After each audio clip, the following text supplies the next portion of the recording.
দেখলেন কুমড়ো গাছ কেমন হয়। প্রত্যেকটা কুমড়ো গাছে ফুল রয়েছে এবং জালিও আছে, সেটাও আপনারা দেখতে পাবেন। আমি দেখাচ্ছি যে কুমড়োর জালি কীভাবে হয়।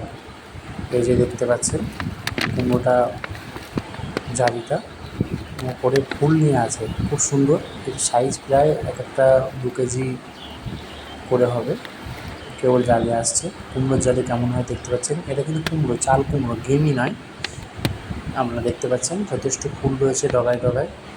যেহেতু এবছর বর্ষা প্রচণ্ড পরিমাণে হচ্ছে বলেই ফলন কম হচ্ছে, ভালো হচ্ছে না। কারণ বর্ষা যদি সম পরিমাণে হয় তাহলে সেক্ষেত্রে কিন্তু কুমড়োর ফলনটা বেশি হয়। যেক্ষেত্রে বর্ষার কোনো লিমিট হচ্ছে না, মানে অতিরিক্ত বর্ষা বেশি হচ্ছে, সেক্ষেত্রে কুমড়োর জালিগুলো নষ্ট হয়ে যাচ্ছে। খুব সুন্দরভাবে চাল কুমড়ো আমরা আবাদ করতে পারি, পরিচর্যা করতে পারি।